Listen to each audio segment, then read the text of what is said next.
WK Pak Iris kan karya-karyanya bahasa Inggris semua. Kenapa itu Pak? Sebenarnya nggak semua, sebenarnya kita punya bahasa Indonesia, cuma belum dirilis. Oh. Tapi sudah dibawain. Sudah kami bawain kemarin. Dari berapa tahun lalu sebenarnya punya. Iya, beberapa tahun lalu. Kenapa bahasa Inggris? Karena kami.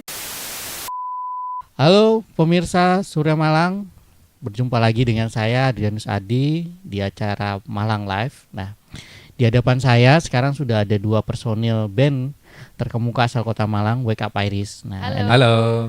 Ini ada Mbak Fania. Hai. Dan Mas Bipaksi. Nah, Halo. Nah, kita akan selama beberapa jam ke depan kita akan ngobrol soal band Wake Up Iris dan cerita-ceritanya gitu.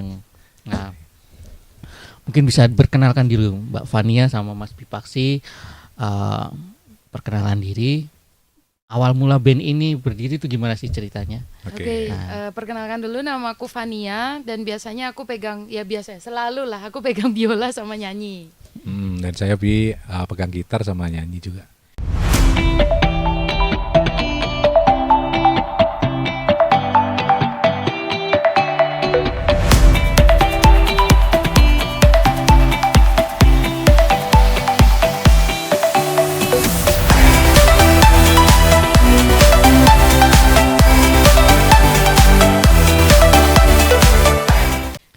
Kalau Wake Up Iris sendiri emang udah dari tahun berapa ya? Tahun 2014 akhir. Cuma 2015 panggung pertama. Panggung pertama 2015. Jadi terciptanya itu di tahun 2015 awal. 2015 awal. Iya. Kenapa di awal-awal menggunakan konsep duo? Nah, karena apa ya? Kalau misalnya kita waktu itu mikirnya adalah kita waktu itu aku ditawarin untuk main, terus aku sebenarnya bingung mau main musik di festival temanku ini dengan siapa. Terus temanku ngingetin kalau B itu yang kebetulan waktu itu lagi dekat sama aku dan akhirnya pacaran itu dia juga main gitar, sehingga ya sudah yang ada di situ cuma B dan kita bisa ngobrolin konsep itu. Ya pertama kita melahirkannya itu duo, jadi memang situasional. Iya. Oke. Jadi ya kita mulai 2015 mulainya dengan konsep duo ya. Iya. Nah, panggung pertamanya di mana? Masih ingat nggak? Ingat masih ingat. Panggung pertama kita di Batu ya, di acara Art and Music Camp. Art and Music Camp. Di Paralayang, kalau teman-teman tahu di Batu tuh kalau misalnya ada terjun payung tuh, di Paralayang di seberangnya. Oh, di situ. Iya. Itu kemudian konsep musiknya seperti apa nih? Nah, awal itu emang konsep musiknya kita itu masih cover ya. Jadi masih beberapa musik emang kita mempunyai referensi beberapa musik dan akhirnya pada waktu itu kita bawain live dan itu cover beberapa lagu kita sendiri belum jadi ya. Belum, ditawarinnya kan sebulan sebelum Wake Up Iris jadi. Jadi belum sempat bikin lagu. Jadi setelah itu barulah setelah itu kita bikin lagu yang pertama itu Rain Still itu di tahun yang sama, cuma dirilisnya itu sekitar ending dari tahun 2015. Iya, 15-16 itu. Influence-nya dari mana nih sebenarnya waktu itu? Influence-nya dari mana ya? Kita alat berdua, musiknya kali ya? Iya, alat musiknya biola, gitar gitu kan. Terus kita nih suka nonton film, kita suka dengan soundtrack yang dia tuh tanpa lirik awalnya tuh udah bisa menggugah. Apalagi kalau ditambahin lirik, kita kepikiran gitu.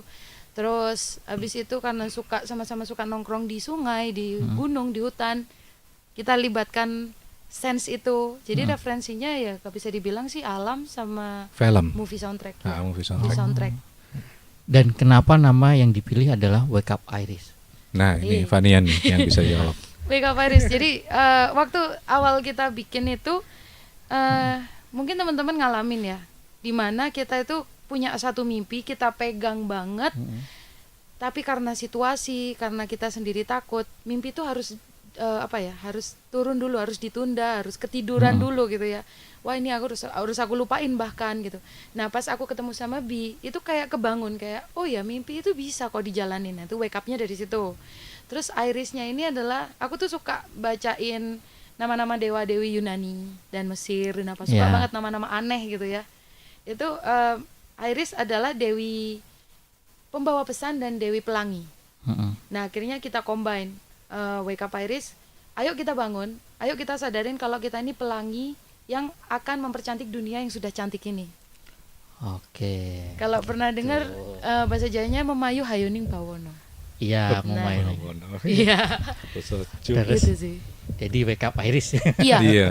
Itu reminder oke. ke kami dan Ya. ke teman-teman. Nah, dari 2015 bermusik sampai 2023 tentu kan udah banyak pengalaman nih.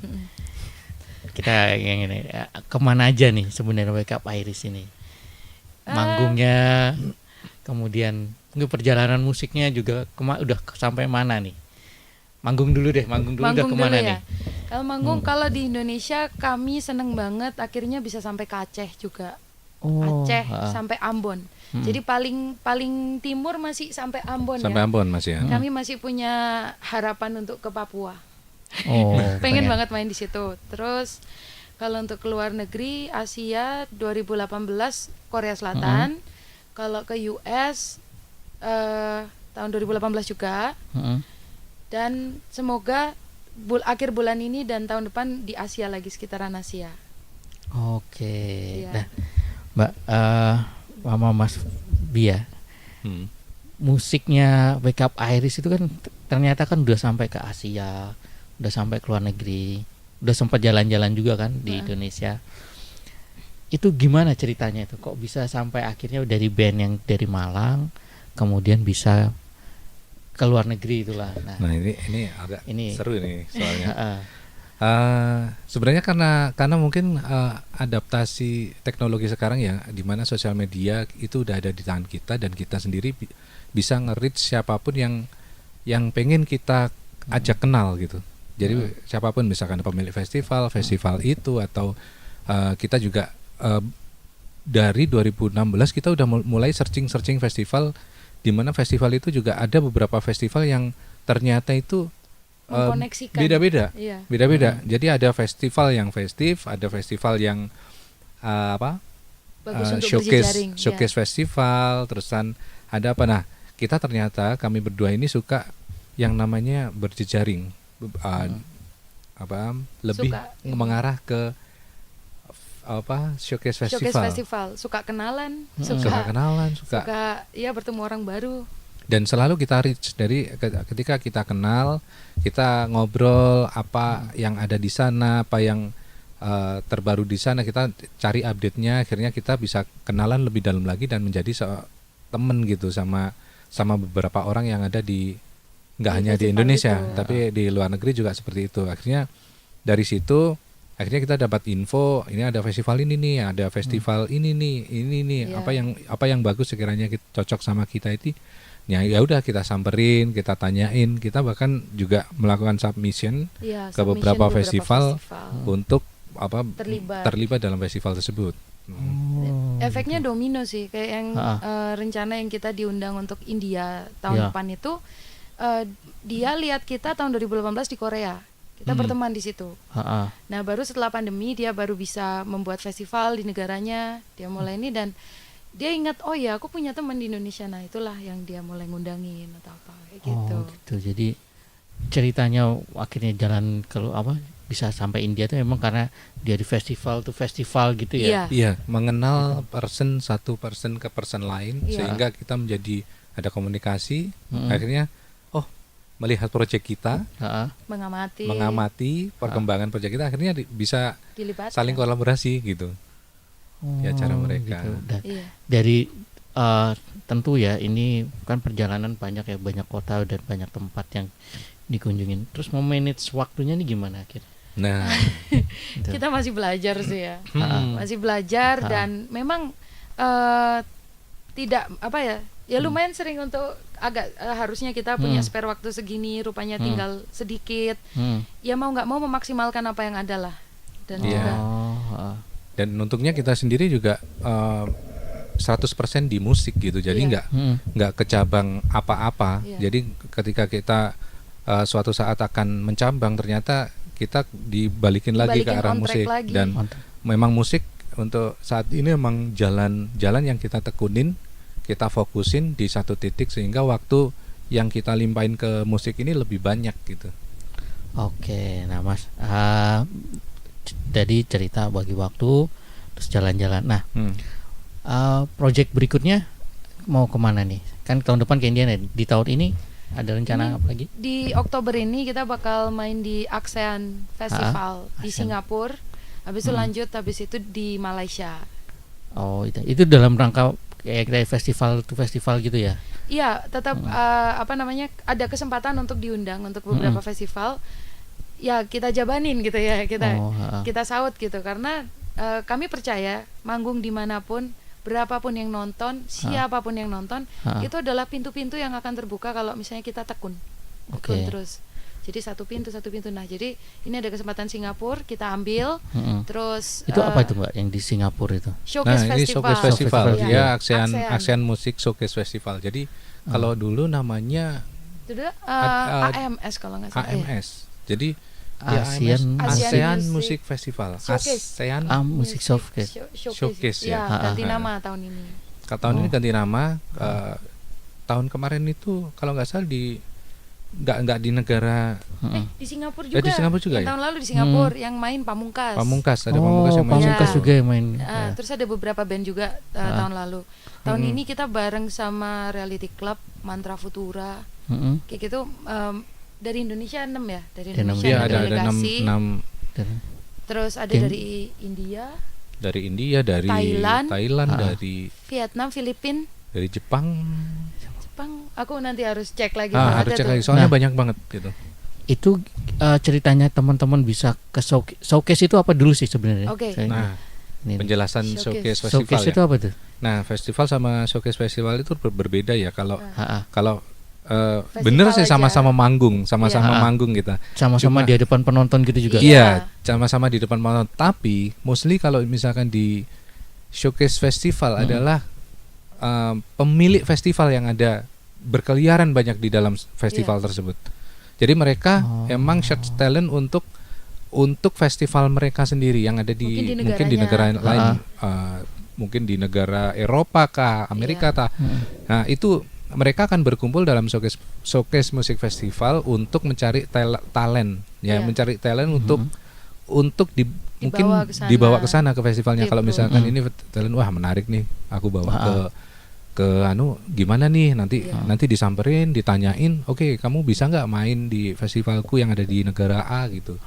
Nah, dari disitulah terjadinya yang networking dan perpindahan talent dari satu negara ke negara lain itu pusatnya ada di Showcase Festival. Sedangkan kalau festival yang festif itu kayak mostly audience datang untuk nonton, datang untuk nikmatin acara. Jadi no business yang misalnya mungkin beberapa ada yang mampir, tapi jumlahnya bisa dihitung lah untuk antara audience sama untuk dia nyari talent hunt kayak gitu. Bahkan ada promotor, ada booking agent, bahkan label, records label yang mungkin nih ada satu records label dia mungkin di Thailand mungkin, terus naksir sama band dari Filipina, diajak kerjasama sama band yang ada di Thailand, bisa banget kayak gitu. Ini juga terjadi di kayak South by Southwest juga salah satu showcase festival terbesar di dunia. Itu di dalamnya itu bahkan ada beberapa conference misalkan kayak how to manage fans gitu. How to creating sound yang bagus di band itu kayak gimana, itu ada kelas-kelasnya sendiri. Jadi showcase musik festival selalu seperti itu. Dan selalu ada edukasi di dalamnya. Yang kasih materi itu nggak ngadi-ngadi. Kalau pernah ada yang tahu CBGB ya, CBGB New York, CBGB yang dulu band, hampir semua band Amerika terkenal semua band main di situ kayak The Ramones kayak gitu. Itu dia jadi pembicara. Habis itu siapa tuh yang waktu itu? Ini yang di Singapura Southwest ya. Jadi ini kayak yang prototipe gedenya nih. Nah, di Singapura ini prototipe yang kecilnya tapi lebih fokus di musik. Kalau South by Southwest itu ada di dalamnya itu ada art, ada musik, ada film, ada teknologi. Jadi semuanya mencampur jadi satu untuk showcase showcase entah itu barang atau untuk karya gitu. Tapi serupa. yang Singapura ini lingkup ASEAN gitu dia. Iya, lingkup lingkup ASEAN ASEAN dan dan khusus spesifik musik. musik. spesifik musik. Iya. Oh, gitu. Nah, kemudian gini. Untuk mencapai ke situ tuh gimana? Kan di Indonesia katanya cuma 6 ya Iya. yang Iya. diundang. Heeh. Oke, Itu untuk- pilihan kah atau sebenarnya itu kalau nggak salah pernah ada submission ya dulu ya. Ya, Mm-mm. dulu ada submission. Dulu. Jadi memang sebagai musisi terutama independen yang nggak dicariin tempat submissionnya atau Ha. networknya, kita memang harus aktif networking ke kiri kanan, harus lihat bahkan hal-hal yang apa ya, tiba-tiba ada di situ submission, kita harus aware. Mm. Habis itu di situ ada orang-orang yang memang dia dijadikan representasi Indonesia untuk mengkurasi. oh Kayak berarti gitu-gitu. dikurasi dulu. Ya, Habis itu, oh ya nih boleh nih di situ. iya. Iya, Biasanya jadi dia open. ada orang yang ngajak, orang ini biasanya sering datang di beberapa festival. Iya. Orangnya keliling, Ha-ha. keliling di showcase festival di negara apa, dan ketika dia melihat di negaranya sendiri, misalkan Indonesia, itu melihat talent-talent yang sekiranya cocok untuk dibawa ke festival Inilah, ini gitu. itulah, gitu. Jadi ada istilahnya kayak agennya gitu. Iya. Oh, Agent lah. Agen musik tapi agen Ah, festival. Jadi agent harus gitu. rajin Ah. ini nih, harus rajin nyari di media sosial atau pas di festival, main di festival atau main di sebuah tempat. Jangan menutup diri, udah main pulang enggak, mingle sama talent lain, mingle sama orang di sekitarnya, karena who knows bahwa orang-orang di situ keselip seorang agen kayak gitu. Iya, Oh. soalnya nggak kelihatan, Iya. nggak bakal pakai Kaos tulisan saya agent, agen gitu, saya nggak agen, mungkin. nggak kayak orang biasa gitu, kayak penonton, tapi mereka tahu-tahu punya koneksi untuk ke Keluar negeri. acara-acara tersebut, gitu. Nah, terus kalau misalnya di showcase itu yang apa ya? Yang orang lihat itu apa aja sih sebenarnya? Yang mungkin jadi ini ya, mungkin kan banyak band-band juga yang melihat tontonan ini. Apa sih yang dilihat kira-kira? Sebenarnya yang dilihat adalah performer dari talent-talent tersebut, dari talent-talent dari perwakilan per negara ini kita lihat, kita di showcase kan di dalam situ untuk diperhatikan sama beberapa pemilik festival yang ada di dunia. Nah, terus mereka akan terjadi barter antara talent sama pemilik festival. Jadi akhirnya lebih ke kalau misalkan kita lihat sebuah festival yang festival itu kan show, terus party mungkin atau apa, dan kalau dan partinya party bareng sama penonton mempunyai experience yang mungkin wah festival ini keren karena aku mungkin bisa mabok bareng atau apa-apa sama teman-teman dan bla bla bla. Nah, di showcase festival itu lebih ke wow, inilah ada tempat berjejaring. Jadi di mana kita harus ketemu, harus berteman sama orang-orang yang ada di manapun di dalam situ, gak cuma promotor atau Record booking label. engineer record label, tapi juga talent yang lain juga kita harus saling komunikasi, Musisi karena antar itu negara. akan membuka pintu-pintu yang ada di negaranya mereka sendiri, sehingga ketika mungkin mereka datang ke Indonesia kita Bisa bisa kita bantu. Terus kita ke negara mereka bisa Nah, bantu, bahkan mungkin bisa kolaborasi antar negara. Nah, itu yang dicari. Oh, Nah, Iya. gitu. Berarti showcase ini, tapi kalau bilang showcase ini kayak yang di Singapura festival kecil tuh nggak cocok juga ya.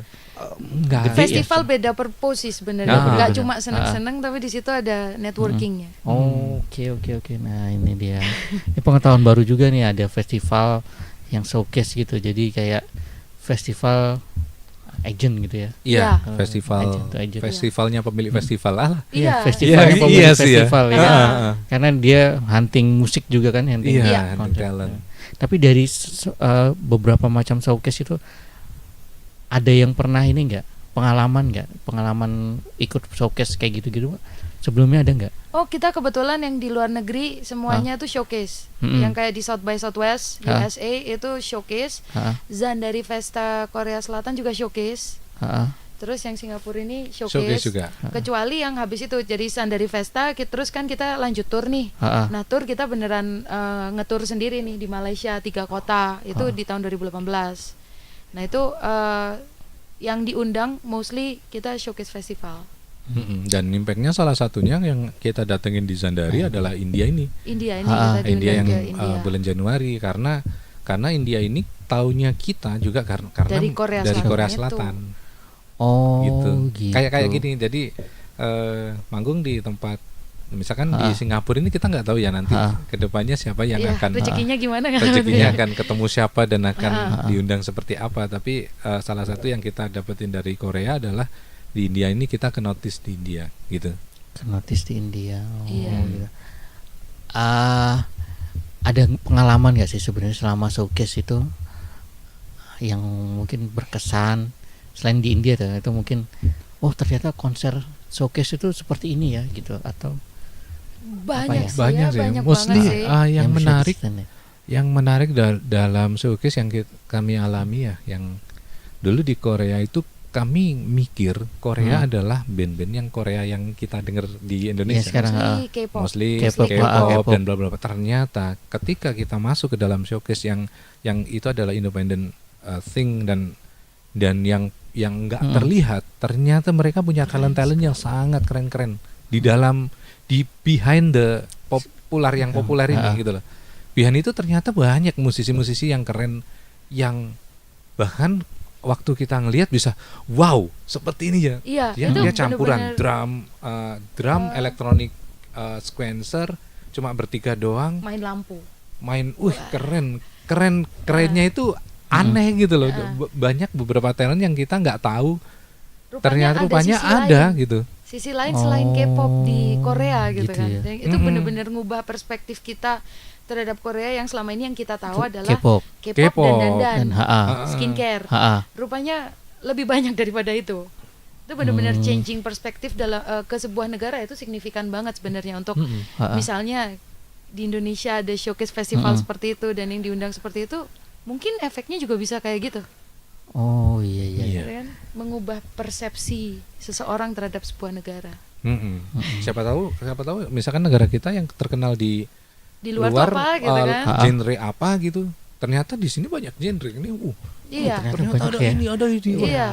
Ternyata lebih gitu. keren ini Sektor negara. pariwisatanya jadi ya jujur sebelum kami ke Korea Selatan, kami itu ke Korea Selatan kayak ya ada second inilah paling kalau misalnya sempet lah ya gitu.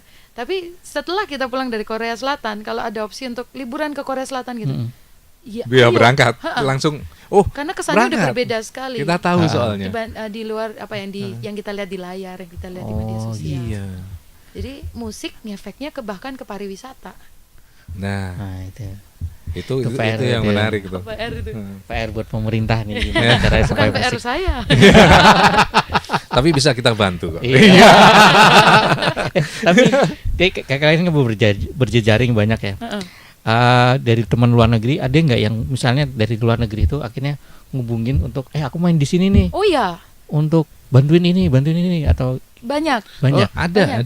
Itu dari Malaysia, dari Singapura kemarin. Terus waktu kita sempat punya tempat itu mereka datang. Tempatnya apa nih? Tempatnya tuh namanya Backline dulu. Oh, kafe. Gigs Bar. Gigs Bar. Kayak- Udah tutup. Untuk kafe kayaknya kurang cantik untuk kafe ya. lebih ke Gigs Bar. Oke. Nah terus ada lagi beberapa musisi dari yang Eropa itu ya, waktu itu punk ya. Itu sempat Oh, ngubungin gitu-gitu. teman. Kan mereka main di sini terus akhirnya hubungin Van atau Mas Bi ini ada kita di sini. kadang-kala langsung Iya. hubungin kami, kadang dari teman ke teman, dan itu karena nggak ada profit di situ, nggak ada apa, ya udah mereka kepingin nunjukin karya aja gitu. Oh iya. Dan akhirnya kita bantu ketika kita punya space, bahkan mungkin ada sound system. untuk sekarang kita ngelempar karena kita nggak punya space, akhirnya Ke kita lempar ke teman-teman yang punya space.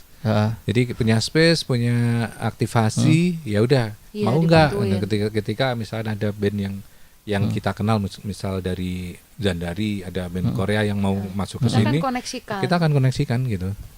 baik di Malang maupun di kota-kota lain ada lah gitu untuk bisa dibantuin. Dan sebaliknya waktu itu kan kita ketemu band Jepang di Zandari, kita Iya. malah disuruh ke Jepang Iya, untuk main di sana. Cuma kan kita hitung-hitung lagi, wah, ya kalau lumayan sih. cuma satu kota kayaknya kurang. Akhirnya masih kita masih kita susun susun. sampai sekarang. Berarti gini aku jadi tertarik untuk membedah kehidupan musik independen zaman sekarang nih. Kan kita tahu kalau musik independen tuh anak-anaknya kan musiknya hidupnya dari musik satu, lagu-lagunya itu, video klipnya mereka yang ada di YouTube gitu misalnya. Juga main dari festival-festival gitu kan. Nah di luar itu kan ternyata ada yang satu namanya showcase festival.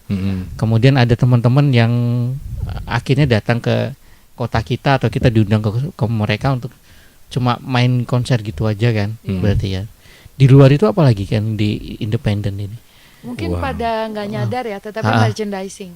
Oh, merchandising. Merchandising itu dari band itu bisa jadi kayak alur ekosistem lainnya lagi gitu loh. Oh, dari gitu. yang gambar sampai produksi sampai distribusi itu semua pada hidup dari merchandising dari band tersebut. Dan band tersebut juga bisa hidup dari merchandise-nya band tersebut. Gitu. Jadi merchandise ini bukan hal yang remeh-temeh karena merchandise ini salah satu penopang jalannya si band. Jadi gimana kalau misalkan merchandise ini jalan dan banyak yang support beli merchandise itu sama dengan kalian menghidupin band tersebut gitu. Iya. Oke. Salah satu contohnya kaos ini. Ini berhasil membuat kita bisa bikin konten di YouTube. Wow, jadi yang beli kaos ini bagus serius. Iya, namanya kita tulis di belakangnya. Ada tahu Instagram kami di situ ada nama-namanya. Di spill aja Instagram apa namanya? Di @wkpairis tanpa H. Lo nggak kelihatan. Nah, ini kelihatan nggak ya? Nah, ini nama-nama. Terus bahkan yang kami nggak nyangka ada teman-teman kayak yang Ananda Badudu. Dia juga ikut support. Dia di luar kota, tapi dia mau bantuin Lava Pratomo. Ada banyak sekali di sini yang rupanya sesama musisi maupun bukan musisi tahu kalau misalnya ini ada yang mau digarap nih bareng dan ini crowdfunding, ini hitungannya crowdfunding dari merchandising di luar produksi, ini semua buat kita bikin konten kelangsungan ini. bikin konten tersebut dan konten tersebut akhirnya kita bisa dapat konten banyak ya waktu itu. Kayak gitu. Terus perjalanan-perjalanan. Jadi aku sering banget dengar banyak band yang juga crowdfunding untuk bikin album, untuk tour, dan banyak sekali itu fungsinya gitu loh. Baru nanti kehidupannya musisinya nanti ke backup setelah, nah kan udah tour, dikenal, akhirnya diundang, nah barulah di situ. Jadi emang agak panjang jalannya. Tapi works ya. Iya, works ya. Berarti kehidupan musisi sekarang jauh lebih beragam gitu ya, atau menantang.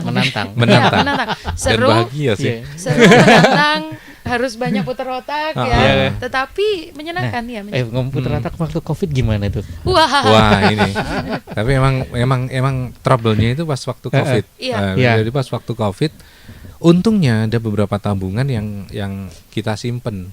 Jadi kita itu awal-awal Covid bertahan karena nggak ada panggung sama hampir. Memang nggak ada panggung lah.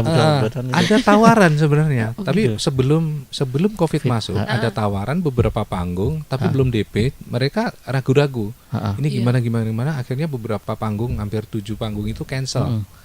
Cancel, jedar. Udah. Sudah kayak dunia lain sudah. Ini bagaimana nih? Yang pertama sih karena emang dari tabungan, dan waktu itu kami juga sedang lagi nyicil alat musik. Sisa berapa bulan gitu, dan proyeksi kita kan dari panggung-panggung itu bisa nembelin itu kan harusnya. Tapi pas ada pandemi semua panggung cancel.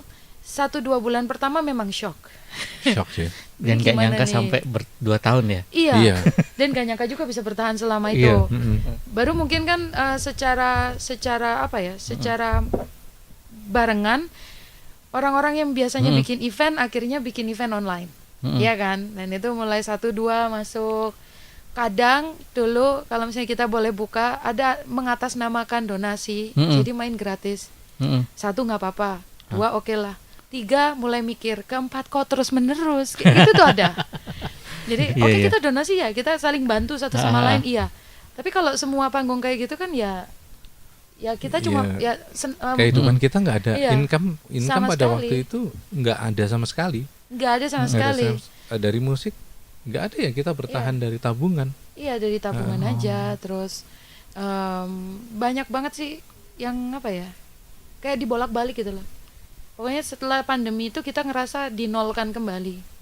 Saat pandemi dinolkan kembali, dan ketika mau jalan itu suasana sudah sangat berubah, industri sudah sangat berubah, behavior fans juga sangat berubah. Itu menurut kami emang start it over ya, dan itu nggak apa-apa buat kami karena dunia tuh akan selalu berubah. Kita siap apa enggak, antara siap secara fisik atau siap secara mental gitu kan. Nah, mental kita mostly banyak yang nggak kuat ya akhirnya menyerah gitu. Nah, kami nggak memilih menyerah.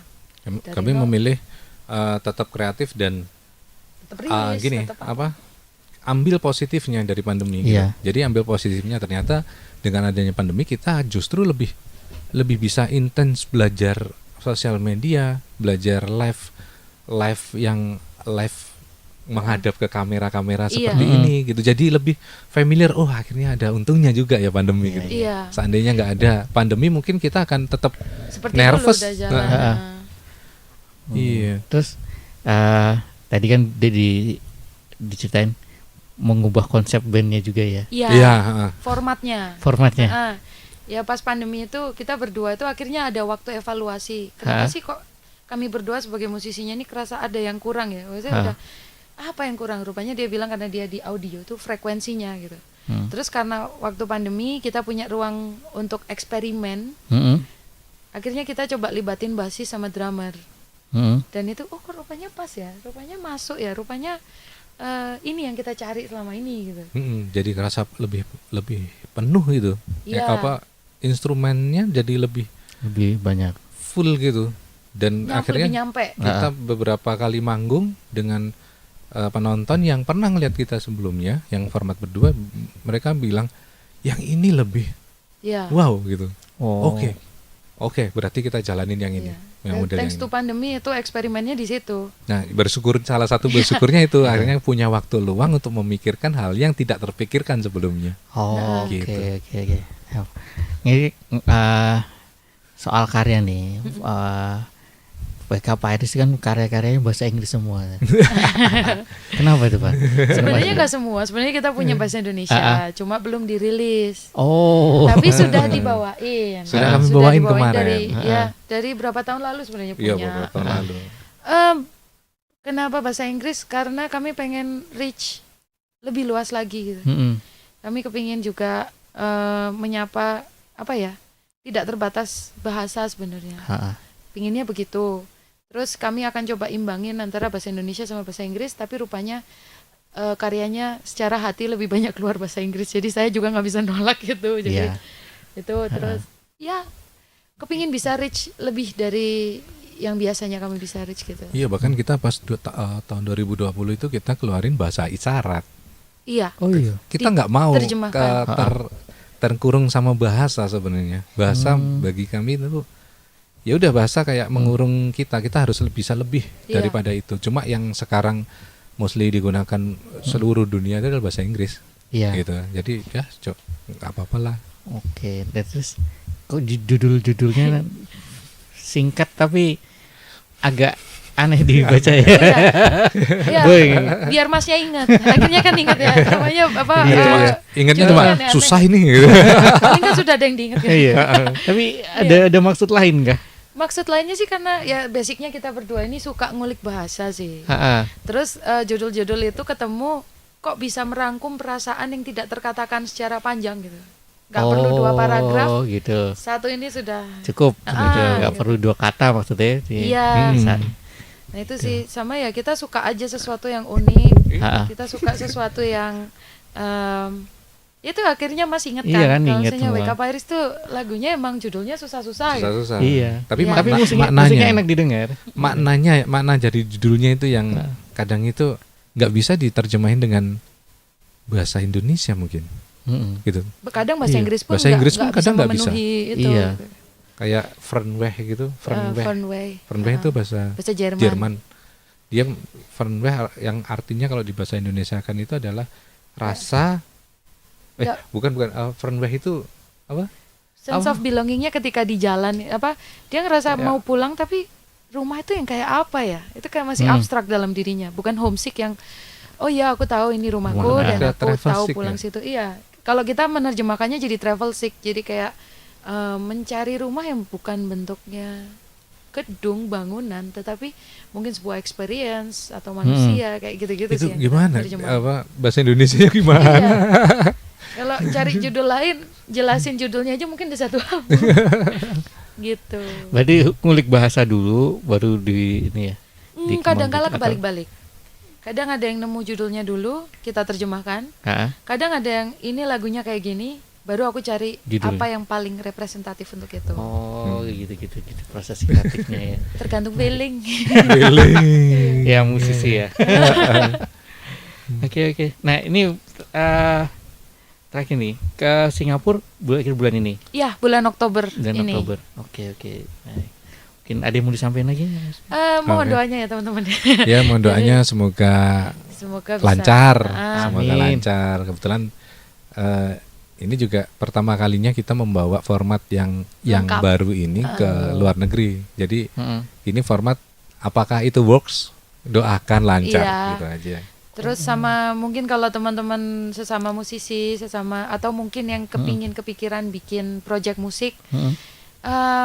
kepingin encourage lagi sih, kepingin nyemangatin kalian untuk ketika membuat sebuah project musik atau lagi jalanin sebuah band atau project itu jangan menyerah, tetap cari jalan untuk it works gitu, karena semua di tangan kita, kesempatan di tangan kita. Mungkin kita dapat rezeki ini, teman-teman yang lain juga dapat rezeki yang lain lagi, karena apa yang kita lakukan nggak bisa langsung di copy paste ke project-project lainnya, pastinya dia akan growing, semuanya akan growing. Yang penting jangan nyerah, karena memang menggarap sebuah project musik itu tidak gampang, tetapi bukan berarti mustahil gitu. Oke. Semua Dalam. kesempatan, semua kesempatan itu datang pada orang yang tidak menyerah. Mm-mm. Ya enggak? Iya. Iya kan? Iya. Oke, teman-teman. Demikian perbincangan kita dengan Wake Up Iris. Terima kasih dan sampai jumpa di acara berikutnya. Download Tribun X sekarang. Menghadirkan lokal menjadi Indonesia.